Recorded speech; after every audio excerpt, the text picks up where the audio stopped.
RMN.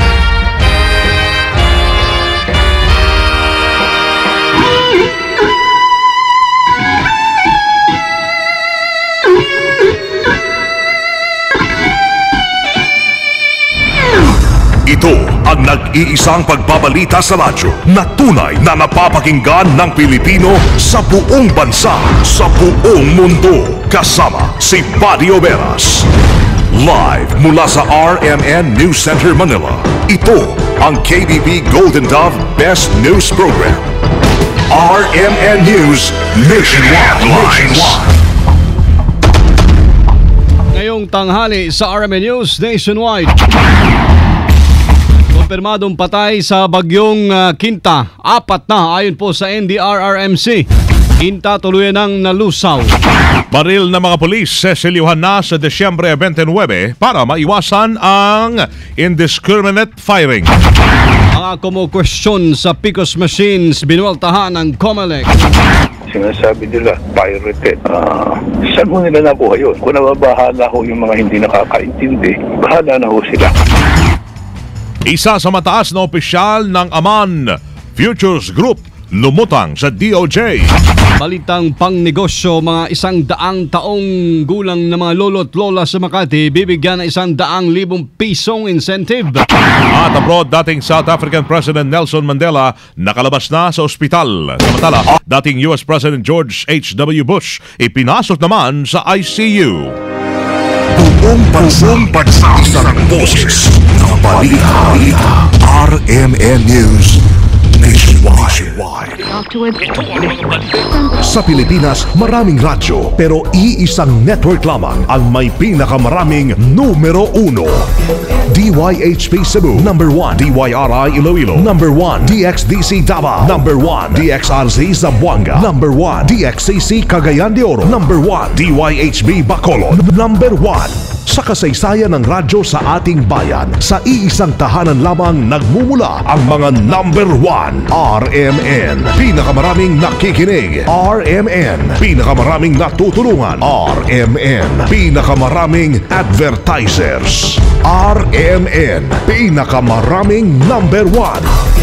Jensan, Iligan, Pagadian, Dipolo, Cotabato, pinakamaraming himpilan. Naga, Baguio, Dagupan, Viga, Lucena, Kawayan, Legazpi, Masbate, Ormoc, Tuguegarao, Cotabato, Coronadal, Surigao, Dipolo, Malaybalay, Ozamis, Sorsogon, Butuan, Calibo, Rojas at Metro Manila. In history, it is written, number 1 is Tatak. RMN News Nationwide. Mabuhay Pilipinas, tanghali po ng Webes ngayon, December 27, 2012. Ito ang RMN News Nationwide. Ako si Buddy Oberas. Ako naman si Wang de la Peña. Tayo po'y live ngayong tanghali sa DZRS 1179 RMN Sorsogon, DXBC 693 RMN Butuan, DXDR 981 RMN Dipolog at sa DYHB 747 RMN Bacolod. RMN News Nationwide. RMN News Panahon. Mga kasama, inalisa po ng Pag-asa ang lahat ng babala o storm signals para po sa bagyong Quinta. Mara nitong humina matapos ang 8 ulit na landfall. Ibig sabihin ho niyan, ngayon isa na lamang low pressure area ang nabanggit na weather system at hindi na direktang makakaapekto sa anumang kalupaan ng bansa. Huli po itong namataan sa line 220 kilometers sa kanluran ng Puerto Princesa, Palawan. Samantala, pinapayuhan na rin ng mga mangingisda pa rin na huwag munang pumalaot dahil sa malalaking alon, lalo na sa western section ng bansa. At dahil dyan ay sa Pag-asa, sana po maging maganda na ang panahon natin. Sa mga susunod na araw, malamig sa umaga at bahagya mainit naman sa patanghali. RMN News Nationwide. Seselyuhan na mga kasama sa Disyembre 29 ang mga baril ng mga pulis sa National Capital Region o dito po sa Calacang, Maynila. Ito'y para ma-check na hindi magagamit ang mga pulis ang kanilang armas bilang paputok sa pagsalubong sa 2013. Ang babala ni Manila Police Chief Superintendent Leonardo Espina, bibigyan ng karampatang parusa mga pulis na lalabag sa kanilang kautusan. Ginagamit lamang ang baril niya para sa pagsugpo ng krimen at wala ng iba pa. Nadagda namang inspeksyonin ng mga baril na mga ito sa unang linggo ng January 2013 para tingnan kung nasira ang selyo na mga ito at nagamit sa pagpapaputok at sa pagsalubong sa bagong taon. Ang kumpirmadong patay sa bagyong Quinta, 4 na ayon sa NDRRMC. Kasama natin sa Balita Live, Rhea Mamogay. RMN Report. 4 katao na nga ang naitatalang nasawi dahil sa bagyong Quinta. Ito ay base sa pinakahuling monitoring ng National Disaster Risk Reduction and Management Council. 3 sa mga namatay mula sa Barangay del Pilar, Maydulong, Eastern Samar at pinaniwala ang magkakasamang miyembro ng isang pamilya. Ito ay kinilalang sina Rodrigo Busa, 56 na taong gulang, Rosita Busa, 50 anyos at Kim G. Busa, 7 taong gulang, habang ang isa pa ay di nakikilala ng mga taga-barangay Likuan, Barotac, Nueva Iloilo. Kaugnay nito sa ngayon ay nasa 2,400 at 31 mga pamilya na ang apektado ng kalamidad na pawang galing sa Region 6, 7 at 8. Kasama mo sa NDRRMC Headquarters, Rhea Mamogan, sa RMN. Radyo mo, Nationwide. RMN Nationwide Report. Mga kasama yung Relief and Rescue Operation naman ay nagpapatuloy dyan sa Capiz. Kasama natin sa Balita Live, Michelle Oropio ng RMN Rojas. RMN Report. Samang Michelle. Nagpapatuloy ang relief at rescue operation ng PDRRMC kasama ng Philippine National Police, 3rd Infantry Division, SAP at Philippine Coast Guard. Sa mga residente ng Mudabahang Barangay sa Capiz, sa bayan pa lamang ng daon na unang napasok ng rescue team, umabot sa 50 kataong na rescue mula sa barangay na sunugan matapos na lumalim ang tubig baha kaninang madaling araw. Karamihan sa mga naunang nakaligtas baha ay nasa gilid na ng highway na natili. Sinasabing hindi pa rin halos maabot ng rescue team ang kwartel Capiz na di umano'y lagpas tao na ang taas ng tubig. Isa rin sa mga natagpuang patay sa barangay Switch Tapas Capiz na kinilalang si General Derecho ng Bingawan, Iloilo, habang isa naman ang missing na kinilalang si Christian Olivar ng Santo Angel, Dumalag, Capiz. Nagpadala na ng 2 chopper ang Philippine Army upang tumulong sa rescue operation at magsagawa ng aerial inspection. Sa ngayon ay umabot na sa 64 na barangay ang apektado ng baha sa Capiz at higit kumulang sa 100 pamilya ang nasa evacuation center matapos na mataop ng tubig baha ang kanilang mga bahay at walang ni anumang naisalba. Kasama mo sa DYDR Rojas, Michelle Oropio, Tatak, RMN. Ang Tumo Nationwide. Ang Iloilo Province naman posibleng isailalim sa state of calamity. Kasama natin sa balita, live Charm Gabileo ng RMN Iloilo. RMN Report.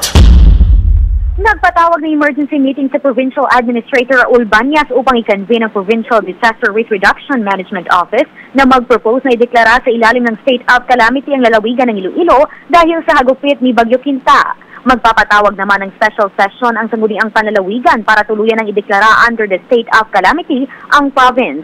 Nagpadala na kanina lang si Governor Arthur Defensor Sr. through Provincial Administrator Raul Banyas ng mga relief good at inuming tubig sa mga apektadong residente.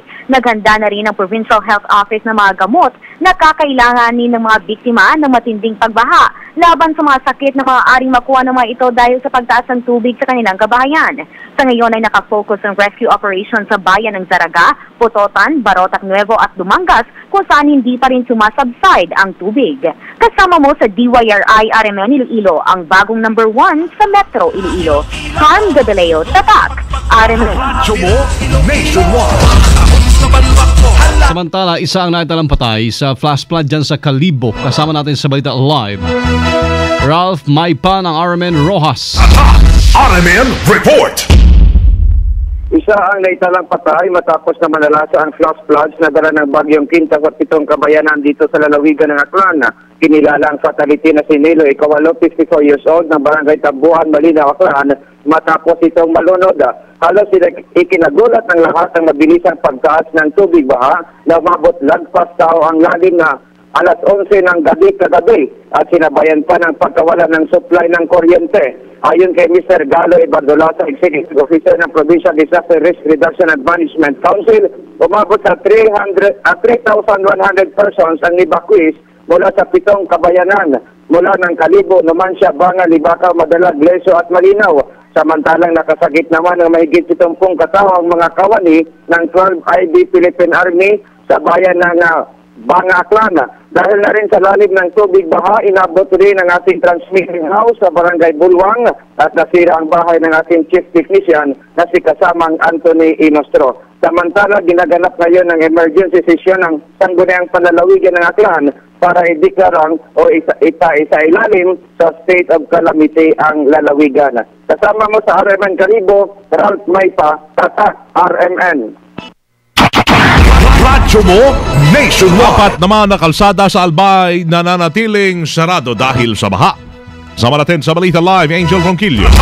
RMN Report.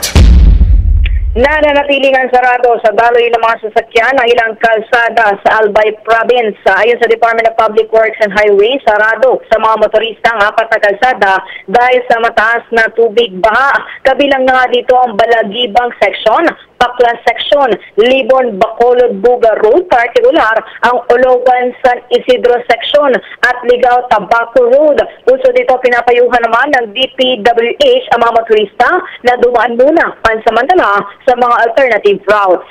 Kasama mo sa lungsod ng Maynila, Angel Ronquillo, Attack RMN. Radyo mo nationwide. Pinuweltahan po mga kasama ng COMELEC ang mga obispo sa aligasyong depektibo at pirated ang software ng mga PICOS machines na gagamitin sa 2013 elections. Kasabay niya hinamon ni COMELEC Commissioner Rex or Sixto Brillantes ang simbahan na kumuha daw ng mga IT experts para malaman kung may sira nga ang mananaturang mga makina. Ang sabi pa ni Brillantes, sa halip po makisawsaw ang simbahan sa gawain ng COMELEC, mas mabuting pagtuunan na lamang nila ng pansin ang kasalanan ng bayan. Ano kung may mga grupong diskumpiyado sa nilang ginagawa, bukas naman daw ho ang kanilang hanay para tumanggap ng mga reklamo. Hindi ko na maintindihan kung ito gusto lang manira, imbis na tumulong, no? Kung meron talaga silang nalalaman na IT experts sila, sana tumulong sila, nakabukas naman ang pinto namin para tanggapin ang kanilang reklamo. Sinasabi nila, pirated. Saan mo nila nakuha yun? Kung nababahala ho yung mga hindi nakakaintindi, bahala na ho sila. Samantala, sa panig naman isang IT expert na si Jerry Liao, pabor ito na maimbestigahan na rin ang mga PICOS machines na gagamitin sa pagbibilang ng boto sa 2013 election. Ayon po kay Liao, kahit gaano pa kaganda o ka-high-tech ang mga machines, pero kung hindi naman ito pinagkakatiwala ng publiko, baliwala pa rin ang paggamit dito. So kahit gaano kaganda yung makina yan, pag ang mga tao o pag yan nagdududa, kailangan patunayan mo na mali yung duda nila. Kasi without the trust, sayang yung buong proseso mo. Pagdududaan parati at yung resulta, questionin, ano? In any device naman, ano? Kasi gawa ng tao yan, di ba? Kung talagang gusto mong dayain, pwede. Ipakita mo na kapag ang binoto ko camel chore, pagpasok niyan, kailangan ang binilang niya camel chore talaga. Ang magkasunod na tinig din ng COMELEC Commissioner Brillantes at IT expert Liao sa interview ng RMN. Submitted for resolution na ang 5 kasong syndicated estafa ng Aman Futures Group Inc. kaugnay sa 12 bilyong pisong pyramiding scam. Ang huling nagsumite ng kaso bago matapos ng taon ay sina Fernando Luna, asawa nitong si Nympha, at isa pang respondent na si Aras Feli Pasco Julian. Ayon sa kanilang abogado, mga biktima rin sila ng Aman Futures Inc. dahil sa investor din ito. Pag-aaral na rin ng korte kung tanging mga opisyal na lamang ng nasabing pyramiding ang kakasuhan. RMN News Network. Aprobado na po ng Makati City Council ang pagbibigay ng 100,000 pesos na cash incentive para sa mga blue card holders ng lungsod na ito na umabot na ng unasa edad ng 100 taong gulang din ngayong 2012. Ayon kay Makati Mayor Junjun Binay, ang nasabing one-time cash benefit ay bilang pagpupugay sa nila pong naging makabuluhang papel sa lungsod. Dapat anyang paghalapahalagaan ang mga matatanda na naging parte na rin ng history ng kanilang lugar. Dapat daw maabot sa 2 milyong piso ang budget ng lokal na pamahalaan para sa mga centenarian residents. RMN News Abroad. Nakalabas na ng ospital ang dating South African President na si Nelson Mandela. Ayon sa Office of the President ni President Jacob Zuma, nasa bahay na si Mandela at tinutuloy na lamang ang kinakailangang treatment nito sa kanyang naging sakit na lung infection at pagtubo ng gallstones. Samantala, ipinasok naman sa ICU ng isang ospital sa Houston si dating United States President George H.W. Bush. Ang kay Jim McGrath, ang spokesperson ng pamilya Bush. Pabalik-balik kasi ang lagnat ni Bush kung kaya dinala na ito sa ICU. Matatanda ang isinugod na rin sa ospital si Bush noong November 23 dahil sa bronchitis. Si Bush, ang ika-41 Pangulo ng Amerika at ama ng dating US President na si George W. Bush, na ika-43 Pangulo naman ng Amerika. Kasama live tayo mula po sa RMN News Center, Makati City Metro, Manila, Philippines. Inyo pong narinig muli ang RMN News Nationwide ngayong Webes ng tanghali, December 27, 2012. Sa mga taga-Butuan, susunod na hodyan, sina kasamang Jerry Campos at Sasi Babar sa RMN News Diretso Balitang Butuan sa numero 1 DXBC 693. Pwede niyo pong mapanood ang naging pagbabalita natin ngayong alas 12 ng tanghali. Punta ho lamang kayo sa YouTube. I-type ang RMN News Nationwide. Kasama niyo sa serbisyo publiko ako si Buddy Oberas. At Weng de la Peña. Dito pa rin sa tahanan ng may pinakamaraming number 1, pinakamaraming himpilan ng RMN Radyo Mo Nationwide. 60 years ng maasahang public service nationwide. Ang pinakamalaking mga balita, abot sa bawat Pilipino, saan man sa bansa. RMN News Nationwide. Alas 12:17. Hi, I'm Christine